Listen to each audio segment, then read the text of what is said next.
श्री हनुमान जी महाराज की बोलिए, शंकर भगवान की पूज्यपाद गोस्वामी तुलसीदास जी महाराज की गंगा मैया की गौ माता की भारत माता की पूज्य सद्गुरुदेव भगवान की नमः पार्वती पतये हर हर महादेव।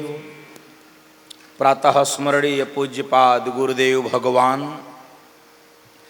अकारण करुणा वरुणालय परिपूर्णतम परात्पर परब्रह्म परमेश्वर अनंतानंत अखिल कोटि ब्रह्मांड नायक भक्त वांछा कल्पतरो मर्यादा पुरुषोत्तम भगवान राघवेंद्र सरकार के युगल पाद पद्मों में साष्टांग दंडवत। भगवान की आह्लादिनी शक्ति कृपामयी करुणामयी श्री किशोरी जी के श्री चरणों में बारंबार प्रणाम।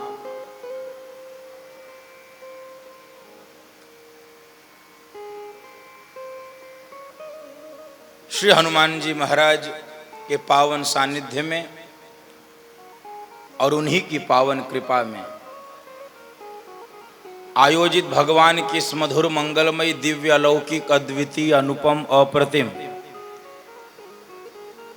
कथा के मनोरथी आप सबके यशस्वी लोकप्रिय विधायक श्रीमान राकेश प्रताप सिंह जी को,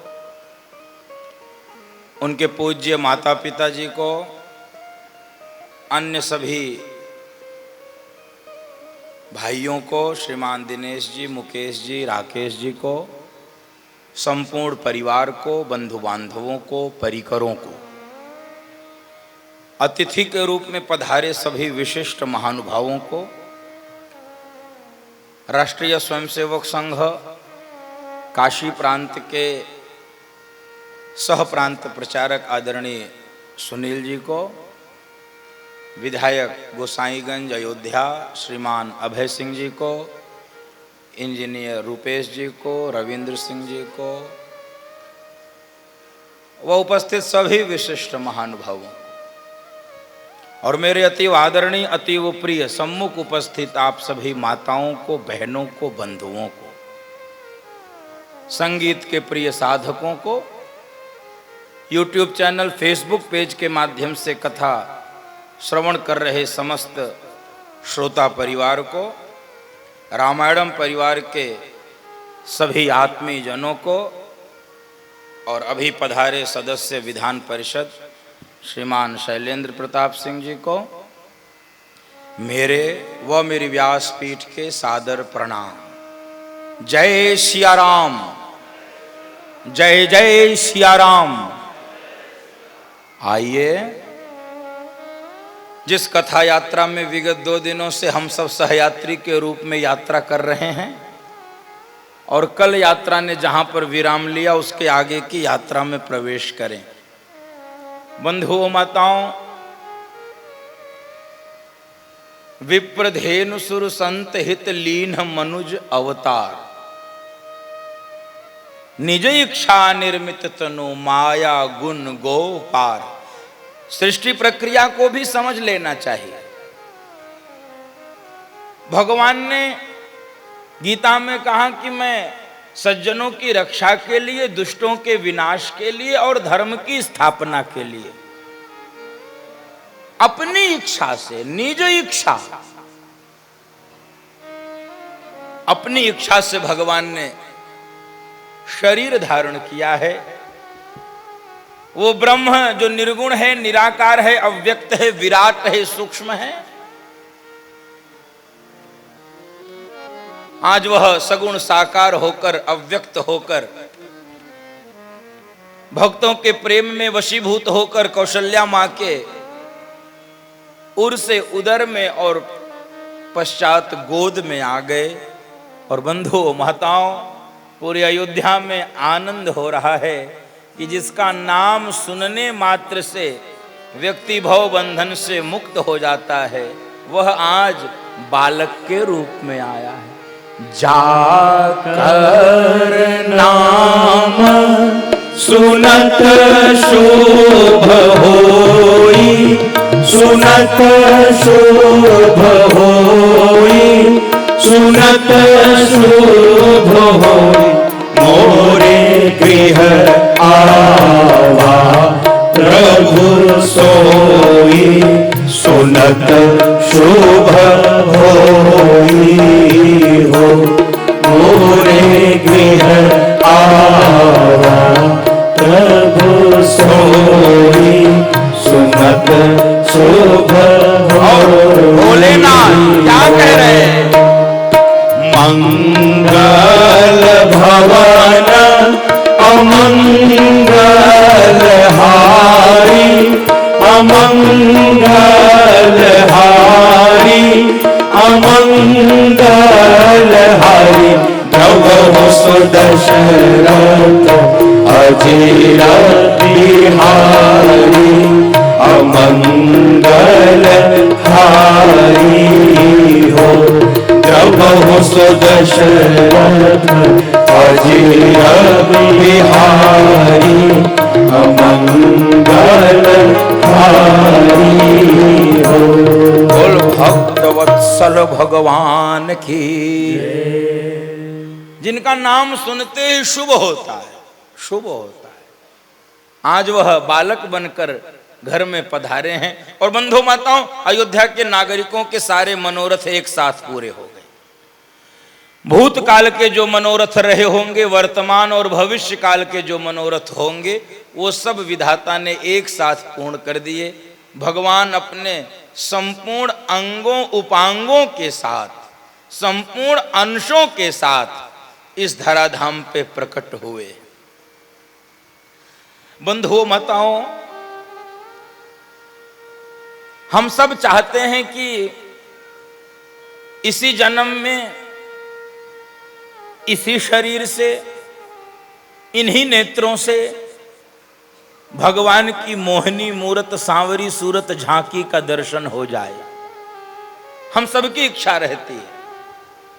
जो भी भगवान के मानने वाले हैं, उपासक हैं, सगुण हो निर्गुण हो,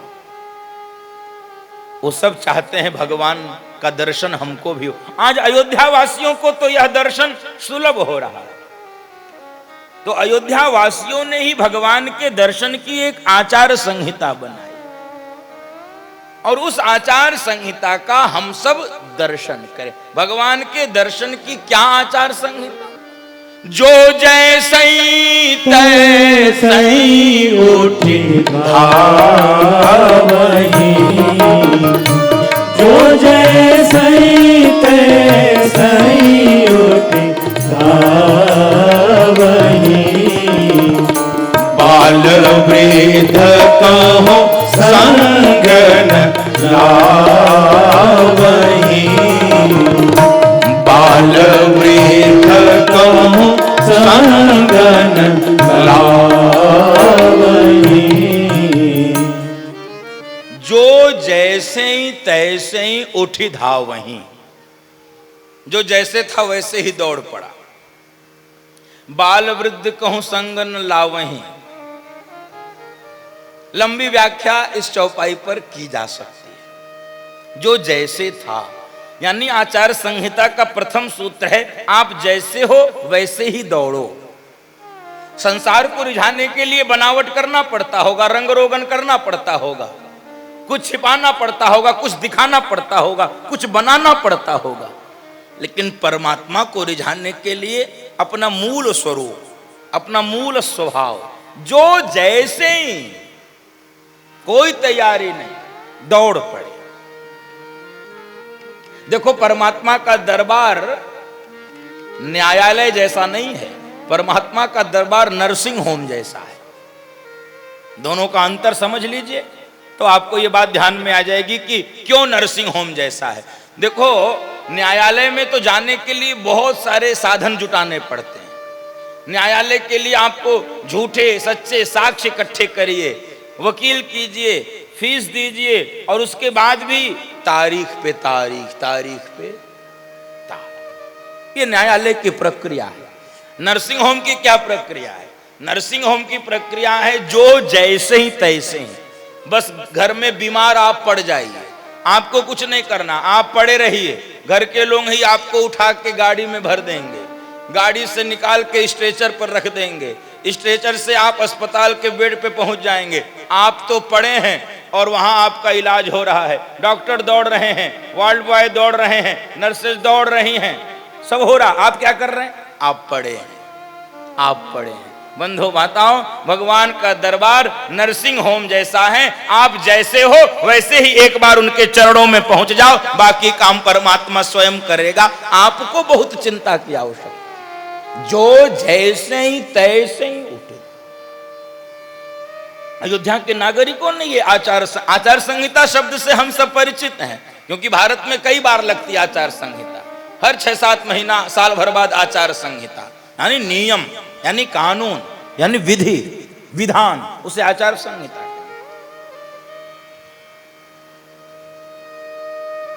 तो जो लोग ये कहते हैं कि भगवान को पाने के लिए काम छोड़ो, क्रोध छोड़ो, लोभ छोड़ो, ऐसा करो वैसा करो, ऐसे थोड़ी मिलते हैं, ये करना, बंधुओं माताओं, बहुत बड़ी बड़ी बातें करना आसान होता है, हाथ उठा उठा के भाषण देना आसान होता है, जीना बहुत कठिन होता है। इसलिए जो ये कहते हैं पाप छोड़ो तब भगवान मिलेगा, अरे भैया 5 रुपए का गोबर छूटता नहीं है। गोबर जो मुख में खाते हैं क्या बोलते हैं? गुटखा। 5 रुपए का गुटखा छूटता नहीं है। और बातें क्या होती? पाप छोड़ो। कैसे छूटेगा? गुटखा छूटता नहीं, बीड़ी छूटती नहीं, सिगरेट छूटता नहीं, तंबाकू छूटता नहीं, पाप छूटेगा? इतना छोटा है पाप, इतना छोटा है काम, किसी से नहीं पाप छूटता है। पाप व्यक्ति छिप छिप के करता ही रहता है।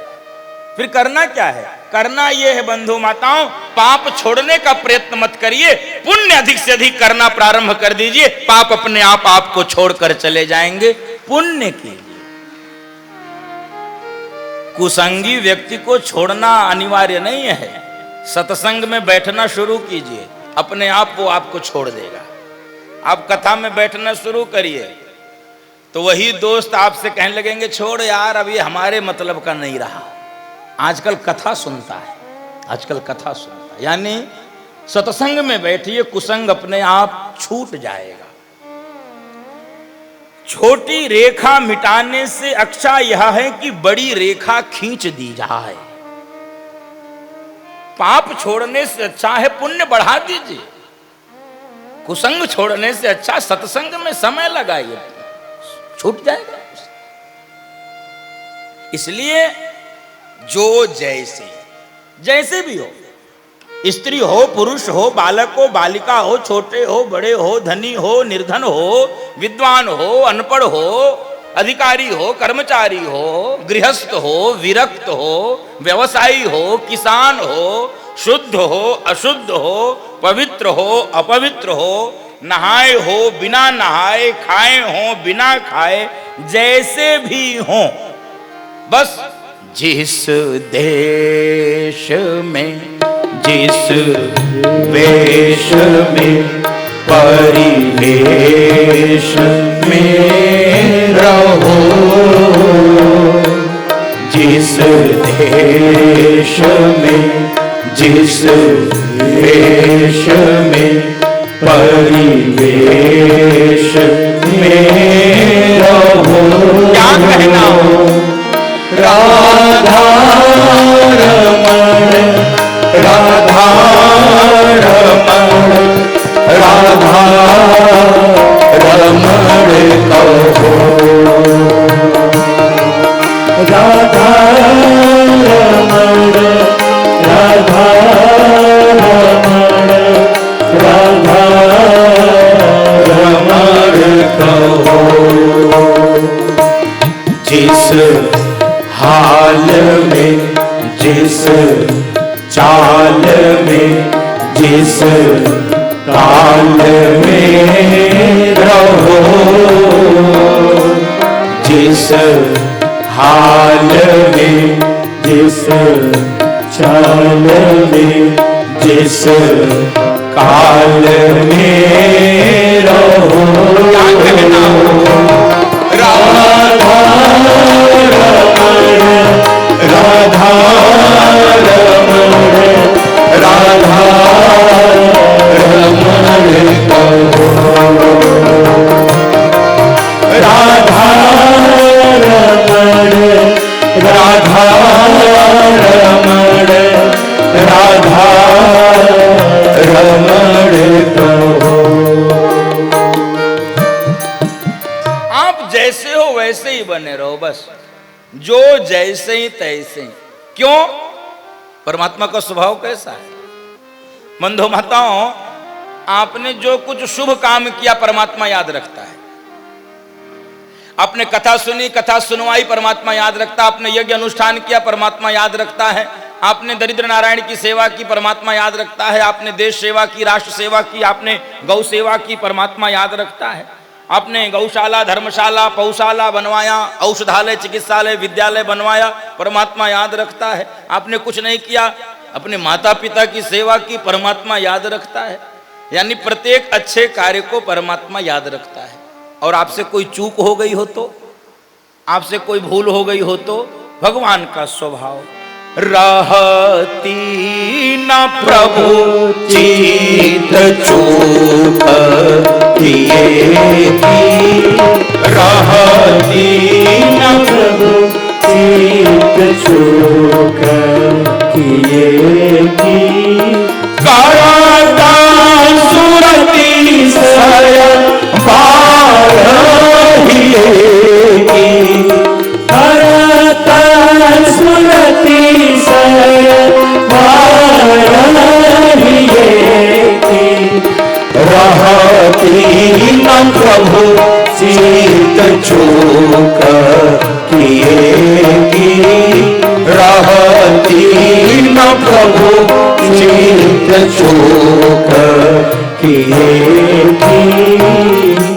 भगवान को चूक नहीं याद रहती, दोष नहीं याद रहता है। यानी ये मत समझिएगा कि दोष करते रहें।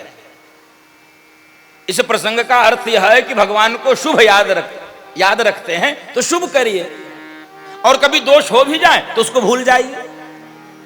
बीती बात विसार के आगे की सुधि ले, ये प्रसंग कह रहा है। भगवान को शुभ याद रखता है, भगवान को दोष नहीं याद। भगवान का स्वभाव नहीं है। संसार छिद्रान्वेषी होता है, संसार छिद्र देखता है, परमात्मा शुभ देखते हैं, अच्छा देखते हैं। इसलिए वेद का मंत्र क्या कहता है? भद्रम करणे भी शृणुयाम देवा भद्रम पश्येमाक्षवीर्यजतराः। वेद का मंत्र कह रहा है भद्रम, अच्छा देखो, अच्छा सुनो, अच्छा करो। जैसे ये बाप होते हैं, बाप पिता, बाप को बेटे की भूल नहीं दिखलाई पड़ती। बेटा कुछ भी कर दे, बेटे की भूल बाप देखता नहीं है, देखता भी है तो छिपा देता है, अनदेखा कर देता है, ढक देता है। लेकिन यही बाप जब मालिक बनता है तो नौकर की भूल याद रखता है। बाप को बेटे की भूल नहीं दिखती, लेकिन मालिक को नौकर की भूल दिखती है। माताएं हैं, इनको बेटी की भूल नहीं दिखती। बेटी कुछ भी करे, छोड़ो, जाने दो, ऐसा वैसा। लेकिन जब यही सास बनती हैं तो बहू की छोटी भूल भी याद रहती है।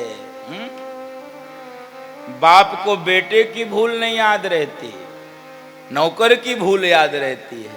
सास को बहू की भूल याद रहती, मां को बेटी की भूल। और परमात्मा कौन है? न हमारे सास हैं न ससुर हैं। परमात्मा क्या है?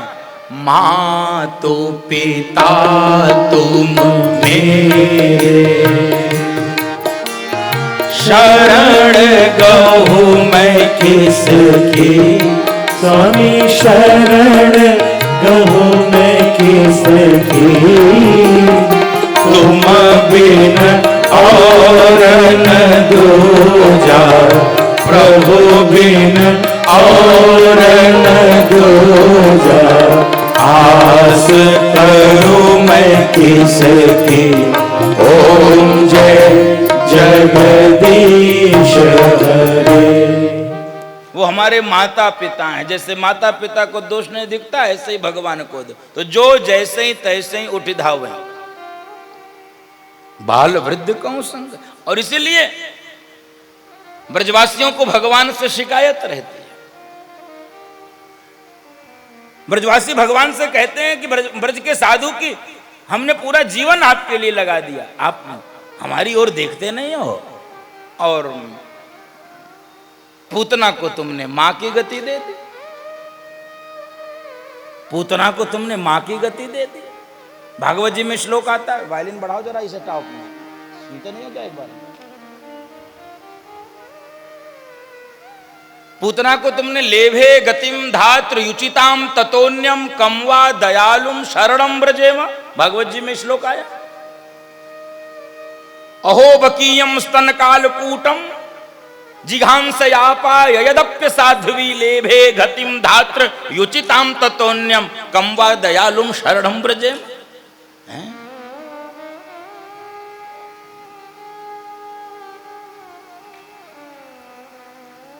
तुमने पूतना को मां की सदगति दे दी। भगवान ने कहा, अरे भाई पूतना ने हमको अपनी छाती से लगाया था। भगवान का तर्क सुनिए, पूतना ने हमको अपनी छाती से लगाया था। साधुओं ने कहा, अरे उसकी छाती में विष लपेटा हुआ था। भगवान ने कहा, अरे कम से कम छाती से तो लगाया, तुमने लगाया क्या छाती से? तुमने तो आश्रम छाती से लगाया, तुमने छाती से लगाया हमको।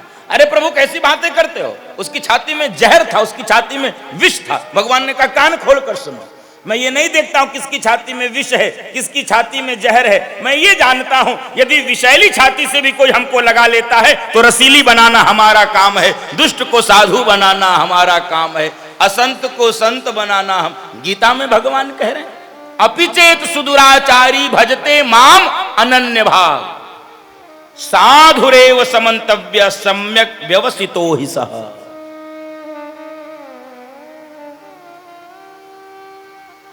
सुंदरकांड की एक अर्धाली है, करहूं सद्य ते ही साधु समाना। भगवान असाधु को साधु, असंत को संत, अपवित्र को पवित्र, पापात्मा को पुण्यात्मा, ये भगवान का काम। इसलिए अयोध्या के नागरिकों के विश्वास है, जो जैसे तैसे उठता, बाल वृद्ध कहूं संग न लावै। बालक और वृद्ध को भी नहीं ले आए तो गोस्वामी जी से लोगों ने पूछा कि अयोध्या के लोग इतने स्वार्थी हो गए।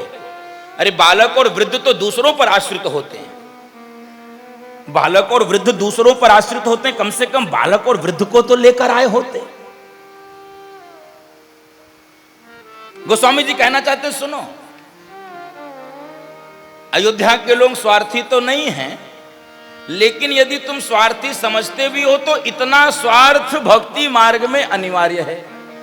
भजन के मार्ग में स्वार्थी होना पड़ता है। कौन कथा सुन रहा है, कौन नहीं सुन रहा है, ये देखकर यदि आओगे तो तुम भी घर में बैठो।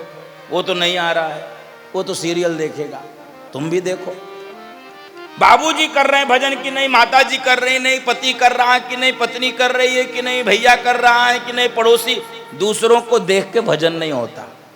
भजन के मार्ग में स्वार्थी होना पड़ता है। कोई करे ना करे कोई लेना देना नहीं, हम करेंगे।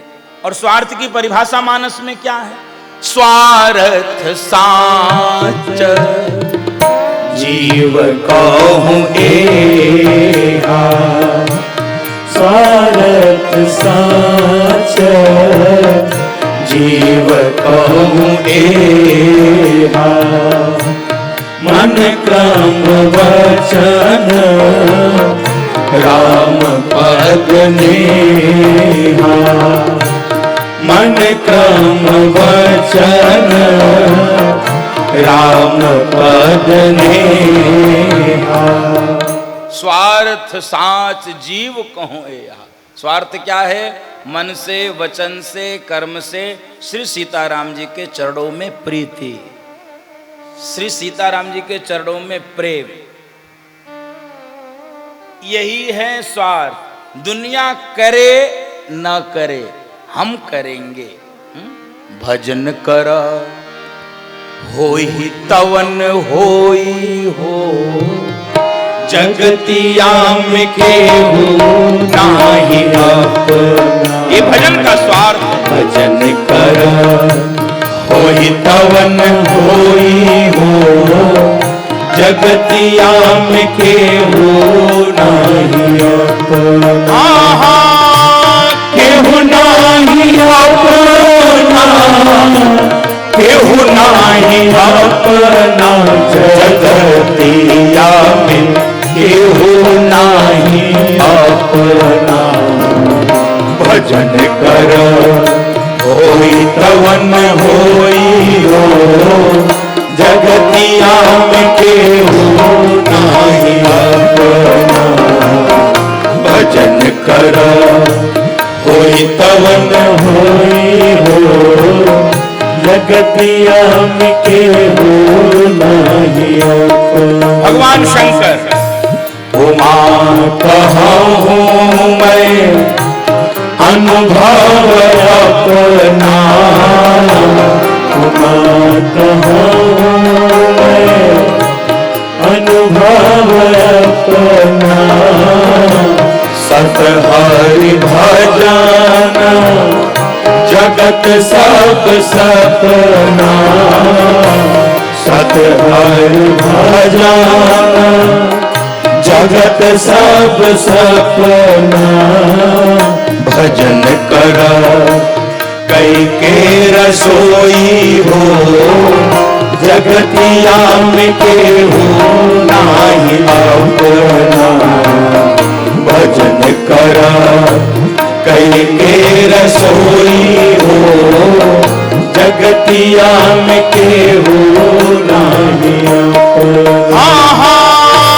केहू नाही अपना, केहू नाही अपना, जगतिया में केहू नाही अपना। इसलिए भजन कर होई तवन होई हो, जगतिया में केहू नाही अपना।